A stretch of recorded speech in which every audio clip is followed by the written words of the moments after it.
wholeness comes from the inside out. When we're living congruently with our values, there's happiness because there is that sense of wholeness. Wholeness is when the way of your being matches the truth of your being.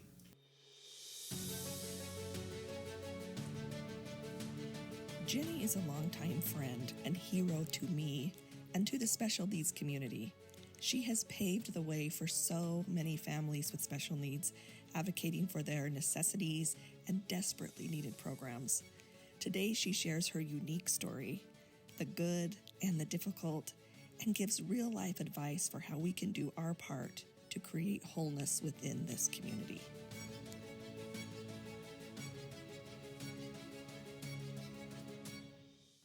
I think day one of the Wholeness Network, when we were starting the podcast, I was telling Robin, I said, I want to interview my friend Jennie. So you've literally been on the list since day one because you are a hero in my life as far as this advocating and this deep sense of knowing what you needed for your family and for yourself. And I think that is the ultimate goal of wholeness, is to find what you need within yourself, you know, like having a sense of what is true for you. So we have known each other all for years and years and years, but we lived in the same neighborhood and we're having kids together. And I remember when you were first moving into the neighborhood, we were kind of at this picnic and you were pregnant with Jackson. And you kind of, in that moment, we both had the same doctor, actually. We were kind of connected, about that. And so you had told me at that, you said, they found a little water on his brain, I think, at that point. Mm-hmm. And so you kind of knew this was a little different. But even then, when I look back and replay that conversation, I feel like you knew it was bigger than just nothing. There was a piece of you that knew this child was going to be a different. And even after he was born, I think, so you'll have to tell me, but he was born, everything looked fine from the time, like he almost like the birth was pretty telling. Yeah. And it's so funny, too, because the Wholeness Network, it's been fun to watch this baby grow, because I remember sitting at a conference with you, and both of us were we had kind of outgrown this conference that we had attended together for many years. And I remember at that conference, you were definitely, not distracted, but engaged in communicating with, I guess it was Robin, I'm not sure. Yeah. And making plans, and you could just see the growth and the trajectory of this new project. And so it's been fun to see this grow over the years from this tiny little idea to this big thing. But so going back all of those years ago, when at my prenatal appointments, we had ultrasounds every time. Mm-hmm. And at one of the ultrasounds, the doctor did just pick up, some fluid on the brain near the ventricles. And he said, okay, I don't really know what this is. Let's send you to the perinatalogist. Mm-hmm. And so when we went to the perinatalogist, they said, okay, there's water near in the ventricles, and if you were to have, let's rate this from 0 to 17, and 0 to 10 would be normal or in the normal range, and Jackson, this baby, would be 11. So he was just beyond normal or typical, neurotypical. And 17 would be severe hydrocephalus with, shunting and all of the complications that went along with hydrocephalus. And so they said, if anything, it's probably going to be okay. It could take care of itself, or there might be some developmental delay. So in my mind, I thought, okay, we're just going to watch for developmental delay. Mm-hmm. Well, the birth, of course, was traumatic because he was transverse, and they tried to do an external version where they turned the baby in utero, and that was, of course, painful, and it didn't really work. And so I knew that he was probably going to be C-section anyway. But when he was born, he was so stuck. And so they did a C-section, but they could not get him out. Oh, my gosh. Because he was so stuck. And so they stuffed this baby back inside of me. And I know this is kind of graphic, but they had to do a T-cut where they make multiple incisions to try to extract the baby. Wow. And so by the time they were able to get him out, he wasn't breathing, and we knew it was kind of a tense situation. Mm-hmm. And, when they whisked him away and started working on him, we finally heard him cry. And the whole operating room was just a sigh of relief. Mm-hmm. And then in the hospital, because of the way his little face was smashed in utero, he wouldn't latch for nursing. And, like his second day of life was at a doctor's appointment for trying to go see a plastic surgeon to try to straighten out his little face because it was so...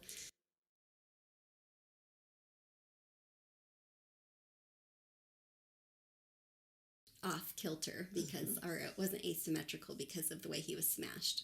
So anyway, we kind of just started out on this path, and he had really horrible eczema, and so we thought, well, maybe it's allergies too, and then a lot of behavior problems even as an infant of just not being able to soothe, and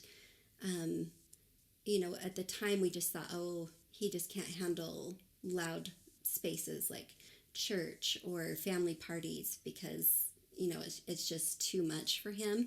Well, of course, now 21 years later, that's sensory integration disorder. Right. I mean, it's like all this stuff you didn't even know. Everybody thinks it's colic. Oh, yeah, just hold them upside down. Yeah, or teething, right. or try this laundry soap, or oh gosh, it's like all of this. It's this path you're on that you don't even realize you're on, and you have to learn all of these basic steps in the path in order to get where you are today. And so, we started watching for signs of delay, and of course, he was really floppy. He was hypotonic and low muscle tone. And it was interesting, one of the leaders in our church, who was also I think he's an occupational therapist, he noticed, we grew up in one of these, neighborhoods where everybody's just starting out, and there were, I think it was 6 or 9 babies all born in August of 2000. Yes. And so there were kind of these developmental milestones of all these little baby boys that you could see, and Jackson was just so different than all of these other little baby boys. And so he talked to us one day, and he said, hey, why don't you just look and see if early intervention will be a good fit for him? So we had him evaluated, and of course he qualified right away. And we just started services just as even a baby of, he never really learned to crawl. He just would roll, and, just all of these different things that were just so different. And, I think one of the things that we learned really early on in our journey is the importance to validate people. And I'll get teary. Yeah. Because I would explain to people all of these struggles we were having as a new mom. And I had an older daughter, so we had something to compare it to. It wasn't like this was totally a new thing for us.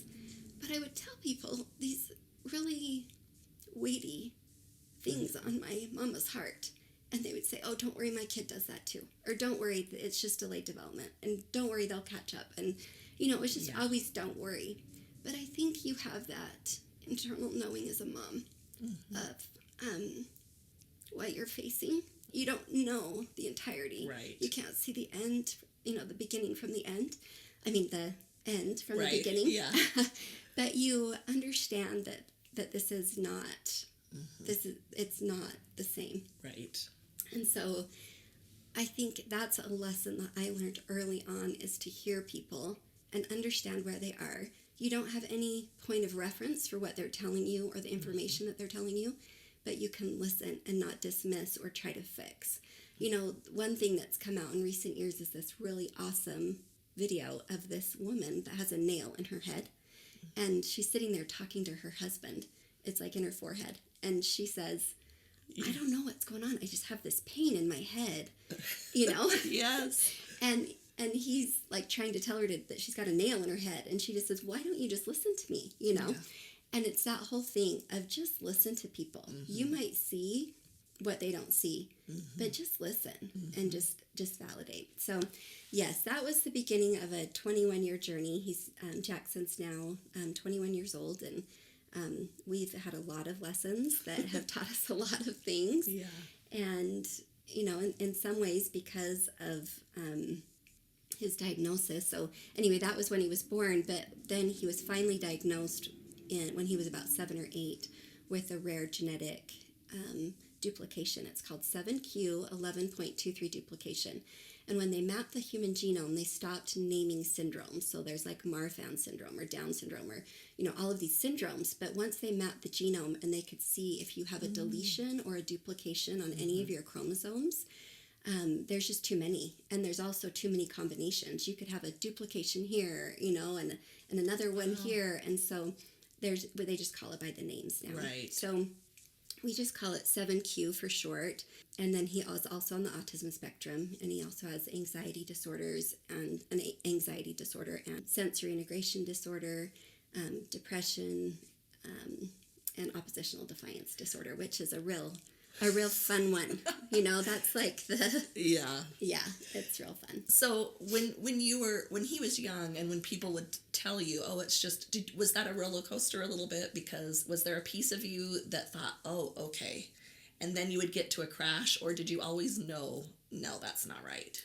I think early on I had that thought that, okay, we're going to get to this point. He's going to graduate from early intervention, and then he'll be okay. Mm-hmm. Or even, 10 years into speech therapy, the speech therapist said to me, Jackson's not always going to be in speech therapy. And I said, oh, really? Like, this is our life. Like, this is what we do 2 times a week at Primary Children's Hospital. Mm-hmm. Like, you're just our family. You're part of our circle. And she's like, no, he'll eventually get all of his sounds because of the progress he was making. That's not to say everybody will always have their sounds, but in his situation, we knew that there was an end in sight for speech therapy. And so I thought, we'll see. Other people, he was the 11th in the world diagnosed with his chromosome duplication. Mm-hmm. And at the time, we were able to find 1 or 2 people in other places in the United States. And some of them were adults, and they when they graduated from high school, and one of the women that I met received her associate's degree and is married and has children. And, so that made me feel like, oh, this is what our story will look like. This is the picture it will look like. Not realizing, well, he has 7Q just like them, but he also has all of these other things. Or, his IQ level is here and their IQ level is there. Like, everybody's different. Right. It's just that whole saying with autism, if you know one person with autism, you know one person with autism, because everybody's different. Right. That's why it's a spectrum. So I think there's been different points in my life where I thought I could handle, or I thought I knew what it would look like, but then it would change. Yeah. Or we didn't quite meet that milestone. Mm-hmm. But then in other ways, we've been lucky because we've met so many milestones that other people haven't met, like language. I mean, language is huge. Yeah. So I think it's just different. So I remember when you were working toward a diagnosis, and I don't know, I feel like part of you maybe has cut that out of your remembering, because that was a big deal. I blocked it. Yeah, you blocked it. But I remember that was like, that's one of the most impressive things I love about you, is that process. And I don't even know if I know the whole story, but so share like that part of getting him diagnosed and what that means to have a diagnosis. I mean, and that's, I'm sure it's hard to go back, but I hope that listeners can like realize to have all these things coming at you and not know what it's about. And again, to have people say, oh, well, my kid does that, or and so without a diagnosis, how it's like, just feels like the ground is shifting all the time. And so, but it wasn't easy to get his diagnosis. Right. Well, when he was born, the science wasn't even there to give us the diagnosis. At that time, if you were going to test for something that was genetic, you had to test for that specific thing. Right. And I think this also speaks to our social setup with insurance systems, because I would have to go to the doctor, and it's not that I was like this hungry mama wanting to say there's something wrong with my child for attention. It wasn't like that. It was more of, we have a situation with his health, whether it's the low muscle tone, or his head size, or the lack of speech, or the MRI results, because I don't know if you've ever, as a parent, those parents listening that have had to sedate their children to get an IV and put them through all of these testing procedures, and what that alone, just to get a blood draw from an 18-month-old, how traumatic that can be. And just to find the right nurse that can find the vein, because Jackson's veins are hard. He's a hard prick. He's not, that sounds wrong. He's a hard stick. That's a good one. Sorry.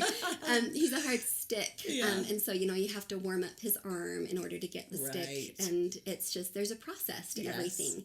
And so, as a new mom with her other little baby in tow, my daughter Alexis was about 3 years older than Jackson, and so you're trying to be a good mom to this 3-year-old who needs attention, and not always dump her to babysitter and take her to this really quick blood draw that turns into 2 hours, and no one's had lunch, and we all have low blood sugar, and by the end they're drawing blood out of his head, you know, and it's just, and we're all in tears, and so anyway, it's just this process. And so when we would go and to the geneticist, and they would think, okay, is this, you know, in this area, or do we need to look at this area of the body? And then you get the doctor's order, but then you have to go fight the insurance, and they deny it, and then you appeal it, and then, you know, you finally get it approved after you have the doctor submit even more, you know, authorization information, and it's all on the mom. And so I can understand why some people don't want the diagnosis, because it's so much stress. And it's so much that you have to have on your plate to navigate. And of course, this was years ago, before they had this testing available that would test all of their chromosomes. And so maybe it's easier for moms now, I don't know. But it was kind of like wanting the diagnosis to find the answer. And once we found the answer of what it was, they handed me, so this is when he was like 7 or 8, the geneticist at Primary Children's handed me this 8.5 by 11 sheet of paper that was written by a researcher, I think out of Las Vegas. And it was, he just said, we have this information about the positive test. This is all we have. I'm sorry. Best of luck to you. And so then I was able to take that, you know, to my other practitioners and therapists, and we would try to figure out more. And as time went on, there was more information. And we actually became part of the original research group through researchers at UNLV and Stanford and at the University of Louisville in Kentucky. And Jackson has been a pioneer for this 7q11.23 duplication. And so when you pull up information, he's part of those studies that is now paving the way for all of these children who are now diagnosed. Because there will be several children, I mean, lots of children. It's 1 in 10,000 kids. It's not like it's going to be super rare, even though it's rare now. Because so many people have it, they just don't know because they've never been tested. You know, it's that person you knew in school that was quirky. It's that person that you just thought was off. You know, that's what Jackson has been like growing up. And so I once had a conversation with a neighbor who had a son who was very, he was similar in some ways with a lot of struggles and behavior and speech. And we were having this conversation. I was trying to give her resources about, you know, like picture cards, PECS. It's a system where you communicate with picture cards, and different therapy ideas and behavior therapy ideas. And I just said, you know, are you going to get him tested? And she basically kind of had the attitude of, you know, well, it doesn't really matter. Our situation's not going to change, so why get the diagnosis? And I could understand where she was coming from, and that's totally fine that she wanted that. But for our particular situation, it's turned out to be such a blessing that he has a diagnosis because we know what to look for. For instance, there's a specific feature of 7q that's an aortic dilation. So you get a heart echo taken every year or every 2 years, and they monitor your heart because there's been cases of you know, aortic problems, which is life-threatening. And so if we would have, you know, just gone on our path, you know, and you could easily say, well, that's just the plan for that child. They were supposed to pass. But, you know, if you think about your other children, wouldn't you do everything else to help them? So shouldn't I have the same dedication and the same tenacity to serve and advocate for this child who doesn't necessarily have a voice that will be heard and who will be marginalized his whole life? Why wouldn't I want to do as much for him? And of course you have to do that within reason. You have to evaluate the bandwidth and the capacity for your family and say, okay, these are our financial resources, these are our emotional resources. You know, you do that with every situation your family faces, whether it's mental health, depression, anxiety, drug addiction. You know, you have to weigh how much you can put into something physically versus how much, you know. That's a really good point. I mean, there's that weighing all of those things issue. Need to come together. I mean, everybody wants to maybe send their kids to private school, but is that feasible? For you know, everybody. So you just have to do what's best for the child. But for us in our situation, I'm glad that I I didn't just accept that diagnosis of delayed development. The other reason why I was kind of on a mission to get the diagnosis is because at that time, autism was so new, it wasn't covered by insurance. You had to have a specific diagnosis to get any sort of treatment or therapy, whether it was speech, physical therapy, occupational therapy, social skills, and delayed development doesn't cut it. Autism didn't cut it. And so because he had 7Q11.23, that was a billable code through the insurance companies that would allow for all of these therapies to be received. And so there's also the practicality of it. There's the, there's the mama heart that wants the answer so you can help your child in the best way possible. But there's also the way it's set up. Yeah, and luckily all of that has changed. Autism is very accepted. There's all of these therapists, there's providers, there's resources. But that back then there wasn't. And you had to basically, fight for everything. And that doesn't even have anything to say about the school situation or the community situation, and communities or circles of support, and how lacking that was for us at the time. Wasn't it kind of a judgment on the part of who was making that decision? I mean, you don't take a blood test and find out if you had autism, especially back then, right? So even getting that, it's just, there was just no one place to go to get a definite answer. Right.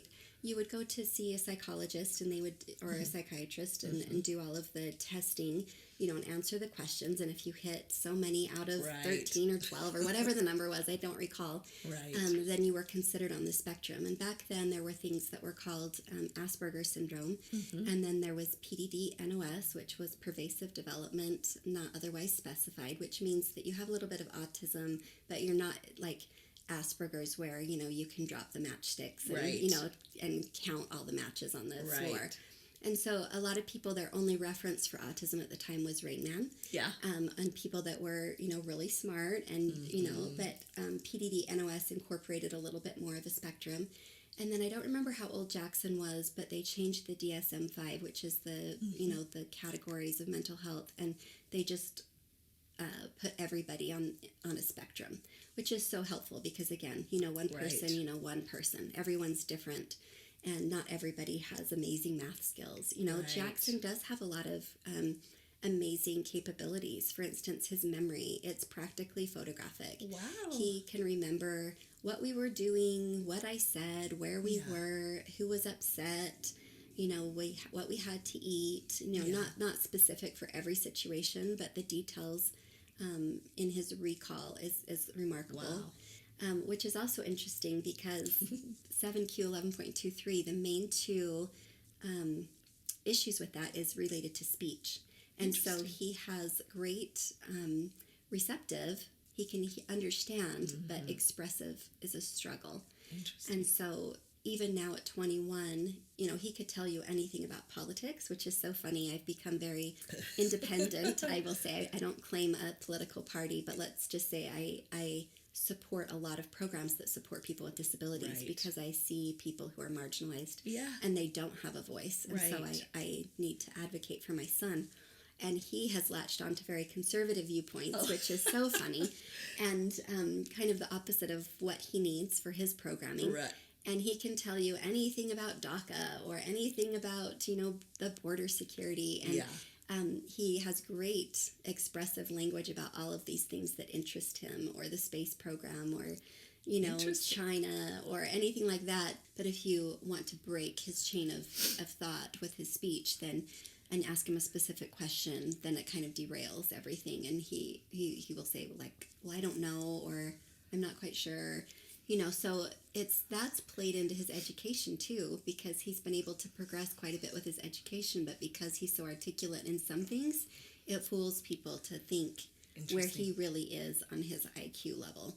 So he just wants to take it all the way, he wants to go through all the level, all the details. And everything. People just assume and make the assumption that all of these dots are connecting along the way, when really they don't know the whole situation, which is, again, perspective, and how perspective has played into our situation over the years. Interesting. So when he was diagnosed, he was number 11 in the world. In the world, yeah. And at this point, there's how many? We haven't counted.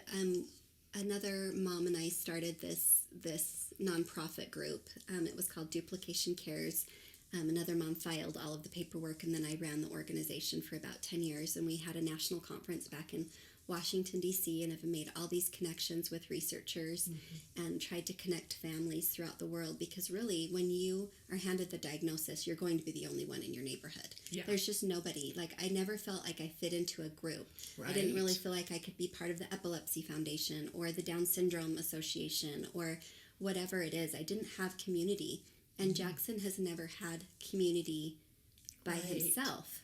And so as a mom, you're looking for resources, you're looking for people that get it, and you even try to tell maybe close friends or family, and they observe, but they don't live it every day. And so even like online, as we share little things through either Facebook or Instagram or like a Christmas card, you know, we'll share pieces of truth, and people don't often realize what it is we're facing. And it's not that we're trying to say, woe is me. This is just our life. Right. Like, we can go from sitting around at the dinner table to a full-on meltdown with him running down the street within the matter of 2 minutes, just because of a trigger. Right. And so if people see that for the first time, like we were camping, and, you know, the family saw kind of a meltdown around the fire pit, and I think there was a lot of surprise about what was happening. Oh, is he hungry? Is he tired? Like, what? Right. And I'm like, no, this is our life, you guys. Right. Like, this happens all the time.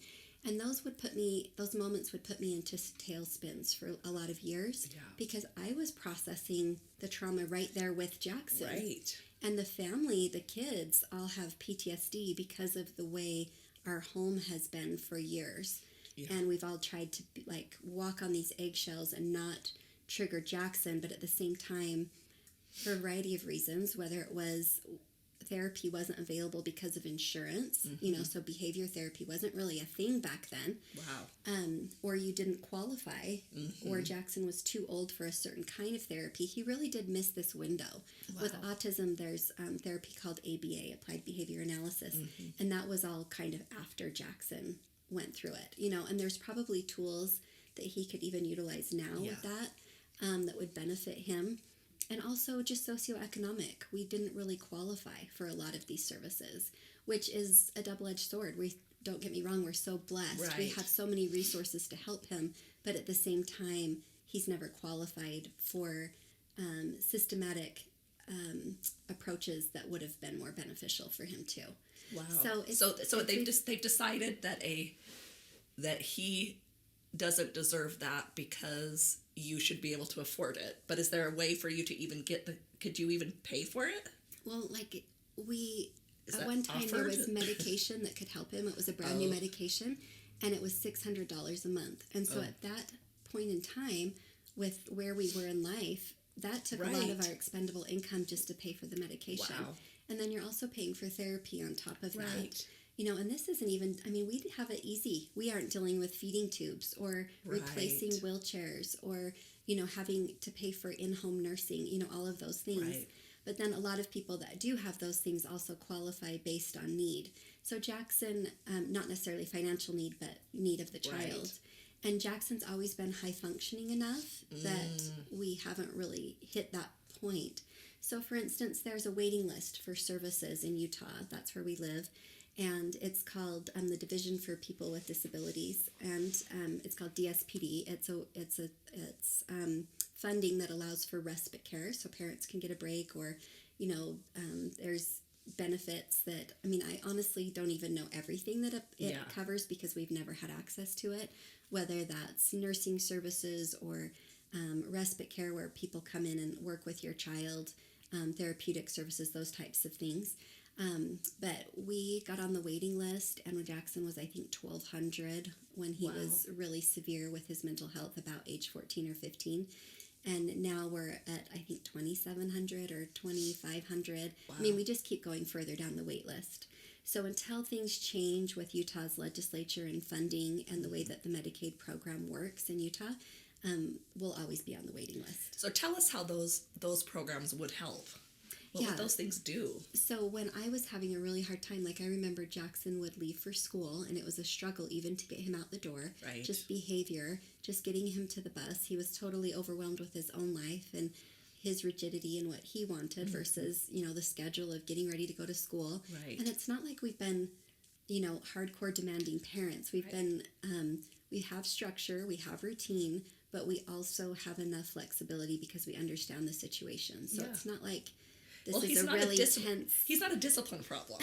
We're talking, that's what was so important about getting the genetic part of it, is like, this is like your hair, your genetics say grow your hair on this part of your body, but not necessarily as long over here. I mean, it tells the body what to do, and his genetics are telling him to do these these things. This is not just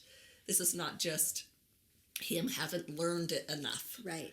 His nervous system is on fire. Yes. And there are things that you can do in your home, like routine and structure, that really are beneficial. And so I'm not saying that we're off the hook. Right. But there's hardcore reasons why he acts the way he does. Right. And so, like, even now, like, if he's asked to do something or he interprets in his mind that I've told him to do something, that I'm commanding him, he will freak out. Even if it's just like, oh, Jackson, like this morning he left for the bus. I didn't say this because I knew what would happen if I said it, but it was 35 degrees outside, and he's going on a field trip, and he's leaving for the bus at 7 in the morning before the sun even comes up. So if I tell him to take his warm winter coat, that's going to cause him to think he's being told what to do. And so he's old enough, he thinks in his mind that he doesn't need to be told. And why would you tell me that? And I don't need you telling me, and you're not the boss of me. And, all these conversations that you have with, like, your 4-year-old. Right. Yeah, we still have those. And so he makes his own choices. He knows to take a jacket. It's not warm enough, but he will take a jacket, and he won't be outside that long. So it's really not that big of a deal. It's not like a safety thing. It's just a comfort thing where I'm trying to help him, but he doesn't want the help. And so even those types of situations still happen on a daily basis. The family now at 21 still has overload at times. Like, we know what to talk about or what we can't talk about. Like, my husband is so cute. He said last Sunday, we should take a walk this afternoon. And I look at him with these knowing eyes saying, you just caused a thing. Oh, wow.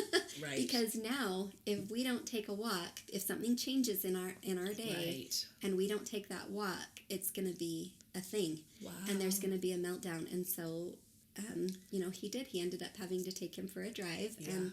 And the rest of the family was otherwise engaged, and that was their thing. Yeah. And so then he did it the next week, and I look at him and I'm like, dude. So even the family still now has to navigate certain things. Or like if Jackson comes up and one child doesn't want to hear the political narrative for the day, they'll have to leave because they're going to be overwhelmed. And you mentioned the PTSD, but really it's a complex PTSD because it's over an extended period of time. Yes. So it engages the nervous system in its own way because it's over years of time. So it does elevate their nervous systems, and they run at a higher level too. And the CPTSD, it'll get hit, by different things. They're probably at school and somebody says something, it could be as simple as, let's go for a walk, and they know that cost a problem, whenever ago, and then they just get this jolt, and it could be anywhere from just a jolt to panic attack. It really does affect the other members of the family. Think, some examples of that. My oldest daughter, again, she's about 3 years older than Jackson, and she's had to work through a lot of issues because as a child, even though we didn't force this upon her on purpose, her perception was that she had to be good so that the house would be calm. Right. She had to do these things so that Jackson wouldn't do these other negative things. Right. Another example would be the other children not feeling comfortable to have friends over. Right. Because they were worried if Jackson was going to explode or if Jackson was going to cause a scene. Maybe destruction in the house. Jackson has punched holes in his wall, which we've fixed, and those types of things. But it's definitely something that you're aware of every day. Yeah. You're aware of where he is, what he's doing. Is he at work? Does he need a ride home? Where with your other kids, as they become a 21-year-old, they leave in the morning, they drive, they go to college, or they go to their job. You might see them for dinner. They might hang out with friends. Yeah. You can still have a relationship with that child, but they've matured and they're on their own and they're on their path. And Jackson, I don't know, I don't think he'll always live with us. I could see us purchasing something and have him live with roommates or in a organized situation. He would not do well in like a group home because he would pick up on other people's tensions and energy. But he could be with us for quite some time. And so that's also something else that we've had to navigate as a married couple is our relationship, to make sure our connection stays strong, that it's not always just about the kids. Because the reality is a lot of marriages who are impacted by a child with a disability end in divorce. There's a lot of challenges because some of the connection between and the energy that is dedicated towards a marital relationship has to be given to the children. And so that's always something that you have to be acutely aware of. And also making sure you're on the same page. That's been another thing that we've had to navigate in our marriage, is to make sure that we're both feeling heard and that the weight is as equally distributed as possible. Because the fact of the matter is the only time that Jackson's liked his dad, and he loves his dad, he does. But as far as a caretaker, Jackson doesn't go to his dad as a caretaker figure. And the only time he's kind of had a more connected and loving relationship with his dad was when my husband had cancer. And so during that time, there was a switch that flipped inside Jackson that said, Dad's sick, Dad might die, and this is my chance to connect with him. And so he made that connection. The minute that Ryan was healthy, I was back on duty. And so it was really interesting and almost comical for the rest of our family to see Dad have to be the person that Jackson went to. But yeah, Jackson loves me. He can scream at everybody, but he comes to me to apologize. He knows that I'm his provider. He knows that, I'm the one to help navigate the medical, the school. He knows I'm his advocate and helps him have a voice and learn how to have that voice. So that's been interesting to see all of the relationships in the family and how it's impacted them. But all of them definitely have PTSD from having this challenge in their life. But on the flip side of that, there's the yin and the yang. Wherever there's the dark, there's also the light. And all of our children are more self-aware. They see others. Are they perfect? No, they still mess up. They're kids. They're teenagers and are insensitive at times. But for the most part, they see people. They are responsible. They try to step up and help. And they approach life a little bit differently. And sometimes the perception of others about how our kids interact, maybe because they're more withdrawn at times, or maybe they don't engage their church group in the right way, or because we've been through things that others can't understand. That doesn't make us better or worse. It just means that our emotional reserves, or the way that we engage the world, is a little bit different because our lives are a little bit different. We don't know what it's like to go on vacation and not consider Jackson's needs. Well, we can't go to this place because Jackson can't do this roller coaster, or we can't take a red eye because you know what that would do to our family if we had a red eye flight. So there's the financial impact. You can't just pick up and go do a zip line with your whole family. Like, that's not going to happen. So, instead we've done a lot of fun family vacations. We've done the Disneyland thing, and we love the beach because it's chill for everybody. But we've also done some other things, like spending our nest egg for a family vacation to go to Adams Camp in Colorado, which is a special needs camp that's geared for the whole family. Did our kids love it? No, not necessarily. It wasn't Disneyland. But did they learn a lot? And did they have a lot of good connections with other siblings that had disabilities? Sure.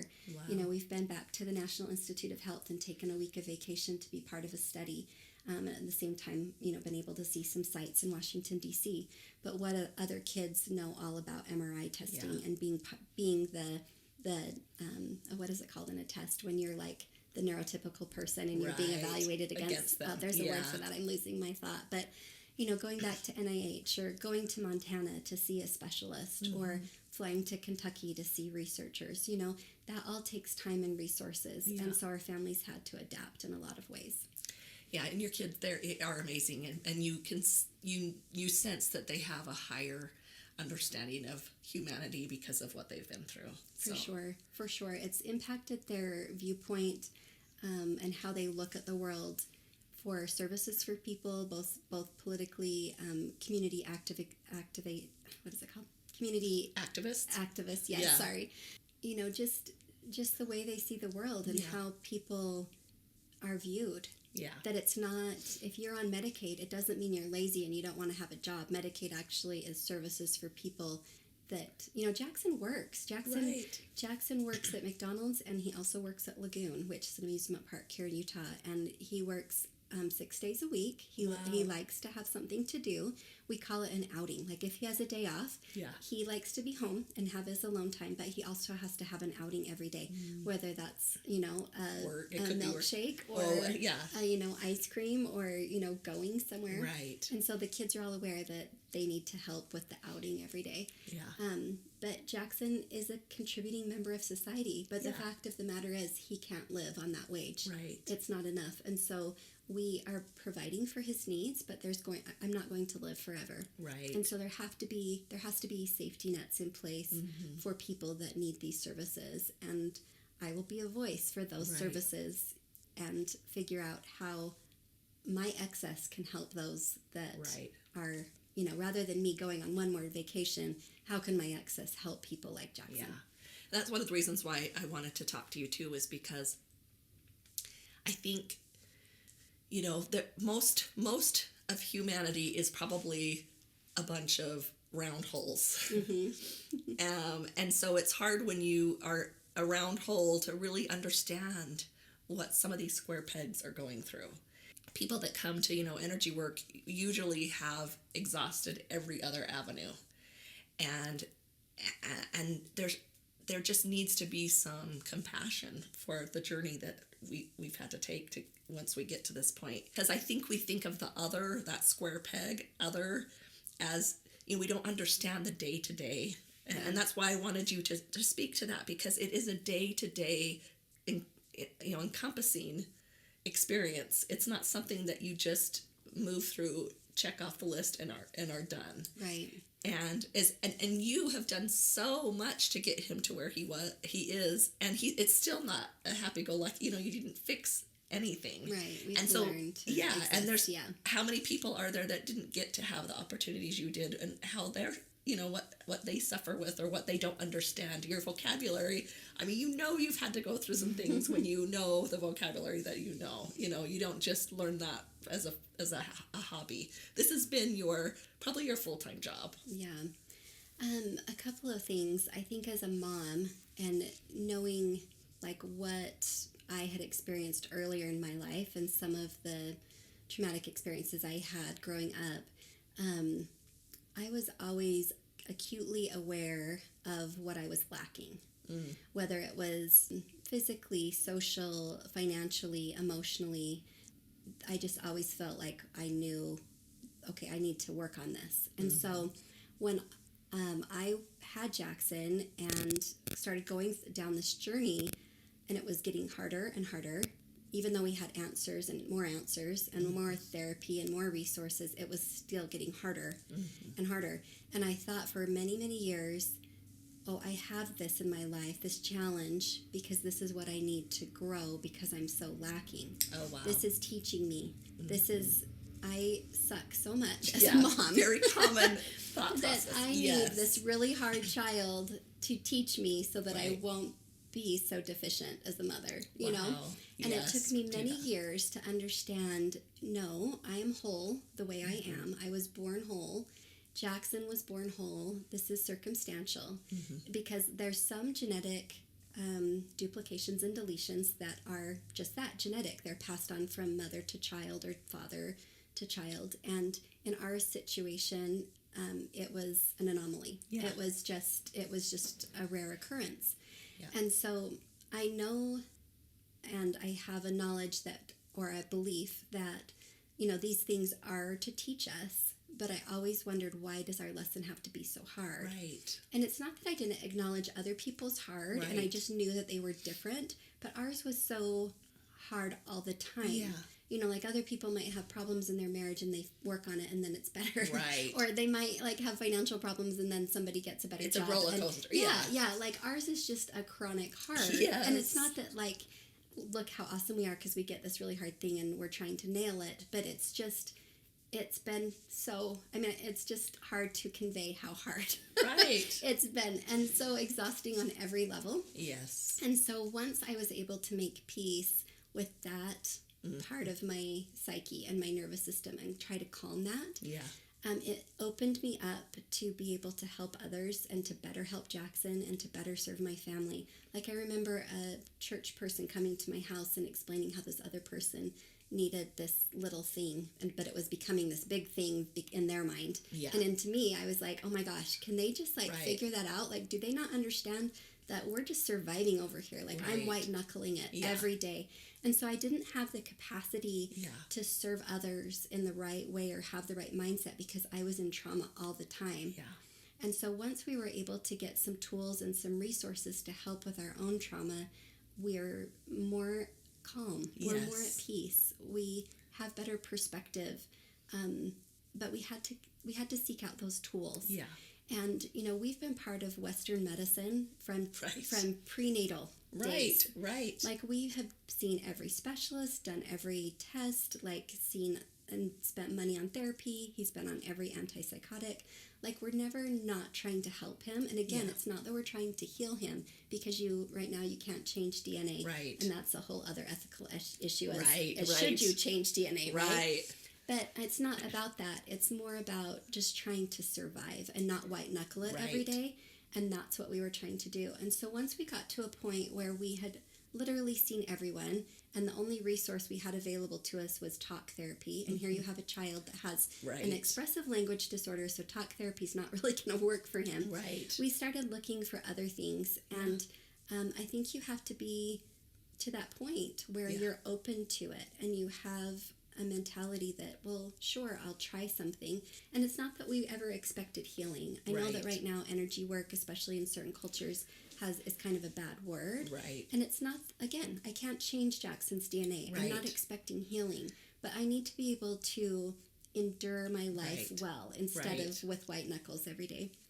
And so, you know, we started looking at mindfulness practices and trying to help with breathing techniques to help Jackson when he's having a meltdown. And when somebody's in a meltdown, Yeah. they're not going to want to breathe. Right. You know, Right. It's the first thing that goes. Yeah. But there's other tools that we've utilized over the years. And it's, you know, started with various sessions and different types of energy work. And, you know, some people are really big believers in oils. And, Yeah. you know, oil has definitely helped Jackson. Aromatherapy, you know, we Yeah. spray our house down and it helps calm him. But does that solve the problem? Right. No. There's nothing that's going to heal him. Right. But you have to look for those modalities and those resources that speak to you and use your own intuition to know what works for you and Right. what for your child. And it's like taking a shower every day. You know, it's not like I took my shower and now I don't have to take a shower every day. Right. Just because you have to do aromatherapy on day 2 doesn't mean it didn't work on day 1. I hope it's getting close to a switch where we use these tools differently than this idea that you know it's magical heal all done. Yeah. You No, know, like it's not that. it It's does, more of incorporating psychology, honestly, and the Right. science of mindfulness. And I'm so excited to see, even in a corporate setting, how mindfulness is becoming part of the culture there. Yes. Because even, okay, let's take anxiety. You know, Yeah. that's kind of like a commonly accepted mental health disorder, right? Right. And so, you know, one thing that we've used for years with Jackson is storytelling and pre-teaching a situation. So, okay, Jackson, we're going to go to Primary Children's, and after we park, we're going to go in through those doors where you saw the Ferris wheel display, and we're going to, you know, go check in. You know, these are things that we did for him when he was little. And we'll do that same thing now. Like, we're leaving on fall break in a little bit, and, you know, okay, we're going to leave at this time on Thursday after Dad gets done with work, and we're going to go up to the cabin, and we'll probably, like, build a fire that night, you know, because it takes care of so much of that anxiety. But those social stories have been widely accepted. But why do people get freaked out if you talk about guided imagery? And Right. helping Jackson see himself in a calm place. And so I think if we can change the way we talk about some of these modalities and link it back to science Yeah. and how it actually does help people, it plays beautifully together. Yeah. And it really makes so much sense. And then you also, as a parent, you're able to look at your own situation, my own trauma response Right. when Jackson would freak out. Why Right. was I reacting? How come I Right. never learned about staying in the neutral mind? Right. How come I never learned about if I can keep myself in this place, even though he's running down the street, banging on people's Right. doors, if I can keep myself from not having a meltdown, Right. we're At least be aware of it. Yeah, Because we're- it takes over. we're going to recover Yeah. faster. And I Right. can communicate better to neighbors, or I can teach them ahead of time about, Right. his disorder and what might happen. And luckily we have great neighbors, and we've never had anything really significant happen. But is that to say that we won't? Right. No, because none of us know what's coming. Right. I think we could talk for another hour. You just amaze me at your willingness to accept what is and to look for better and to be willing to help others. Being able to understand yourself, knowing, taking care of yourself, knowing that all these parts, your marriage, your husband as an individual, and your kids as all your children as individuals all have these different parts that we're going to look at and we're going to acknowledge and we're going to validate that that's something that's part of this journey. That to me is looking at it at a holistic, you're looking at everything. And if people really understood what the struggle was, what could they do to help? Yeah, that's a great question. I think there's several things that people can do, because when you have somebody that like your neighbor is suffering from cancer, that you can take them food, or Right. But when you have somebody that has this chronic situation, you don't always know the best way to help, and you don't know if talking to them is going to make them feel worse. Right. You really honestly don't know. But unless you ask, Right. how are you ever supposed to know? Right. And so I think that's the first thing, is communicating and just saying, I would love to learn more about, your family and some of the things you're going through. Could you tell me more about Jackson's autism? Right. Could you share with me, like the best way I can help you? Like, would it be, or instead of even asking, just say, I'm trying out new recipes. I would love to bring you a meal on the first Monday of every month when I try my recipes. Would that be okay? Yeah. Like, I don't want to put you out. I'm not a great cook, but Yeah. like, you make it more about you and how Right. you, instead of making them the project. Yeah. And also validating, because that is so huge. I felt so shut down for so many years when I would try to explain this immense situation that we were living in, that once people babysat for me, then they Right. understood.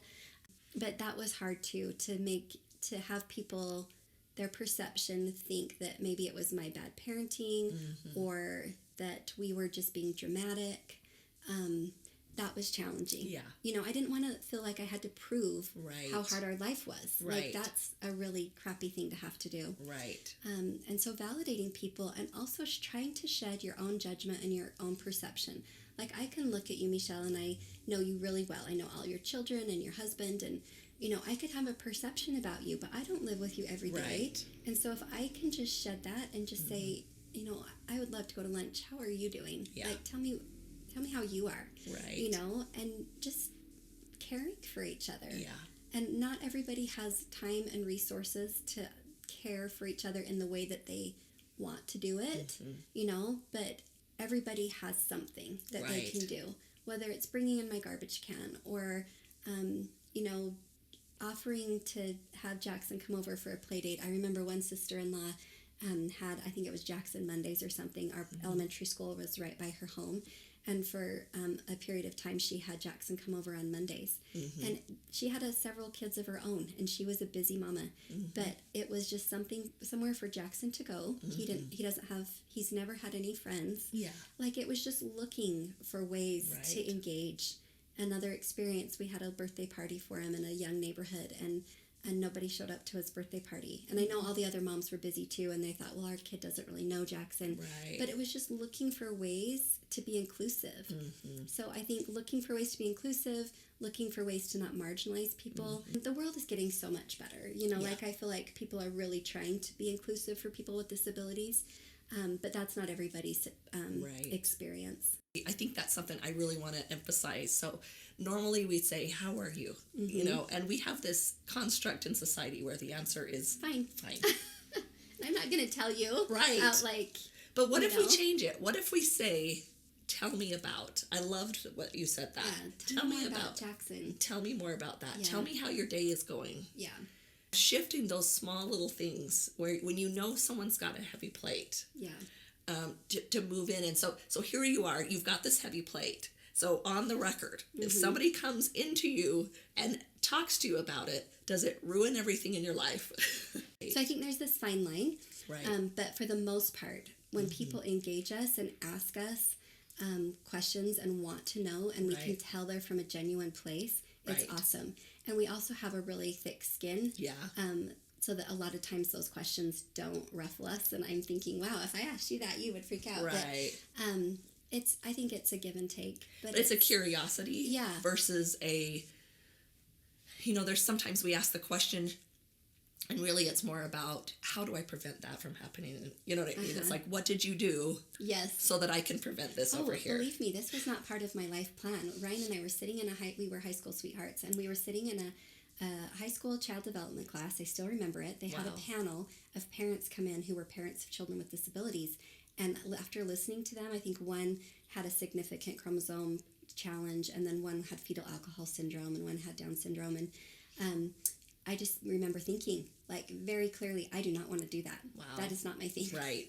This is I don't know if I manifested this as a growing experience. I'm sure you've gone through that journey of thinking about it, though, and having to nobody thinks this is going to be on their plate. And there's been so many things. I don't want to have this be like a negative thing. There's been so many beautiful things. Right. People that we've met all over the world, opportunities that we have, the way that we look at our communities, the way that we have camaraderie with somebody that we don't even know. I can look across the grocery store and see someone and know that they're part of my my circle. And I get that, Mama. And I understand what she's going through. Not intimately, but I understand the weight that she carries. Yeah. And so it has given me more compassion. It's given me more insight. It's made me see the world in a different way. Yeah. It's made me not care about so many things. I'm a recovering perfectionist. Yeah. I wanted things to look a certain way. Right. I'm a very capable person. I can get crap done. Yeah. And so it's made me think, okay, what's really important? I'm still working on it. I said I'm recovering. Yeah. I can still have flare-ups. Right. Because I want things to work out and have peace, and that's a challenge that we continue to work through. We work on our marriage every day. We work on our other kids' relationships every day to make sure they feel whole, make sure they feel seen. Very intentional. Yes, spending time with them, making sure that they have one-on-one time with mom and dad, that they feel heard, that if they're having a behavioral flare-up because of their stress with Jackson, that we understand that, and that we can not dismiss it, but address it appropriately. I mean, just every single aspect of life, work-life balance, religious, what does religion look like in our home, and helping us fit into this.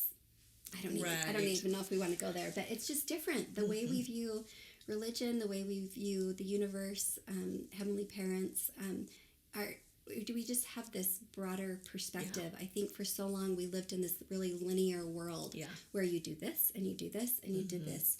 And that just it's not real. Right. It's not real. And the sooner that we could let that go and realize how we fit in the universe and how these situations mold us and shape us, and how our higher power has given us all of these tools to use to navigate this life and to grow and to expand and realize it's so much more than we even realize. Oh my gosh, if that's just a whole nother podcast about how big it all is, the bigger picture. And that's what we hold on to. Yeah. Well, you are one of my heroes. You really, you can check off your list making the world a better place. Because there are, the fact of the matter is, I don't know if you've allowed yourself to accept this, but there are people around the world that owe you a great service for the sacrifices you've made and for the willingness you've been willing to go into these spaces and figure out these things, because I know there's these people that are benefiting greatly because of this part of you that has been able to withstand it in a way that you could move everyone forward, not just survive. You could have so easily just survived, and other people, that's all they can do, and we'll honor that. But you somehow were able to move this whole group of our society forward, and what would we do without people like you? So how do you, with all that you've been through, how do you find wholeness? What does wholeness mean to you? Well, it's messy every day. That's right. I have a It's all of knowledge it. that I'm whole. Yeah.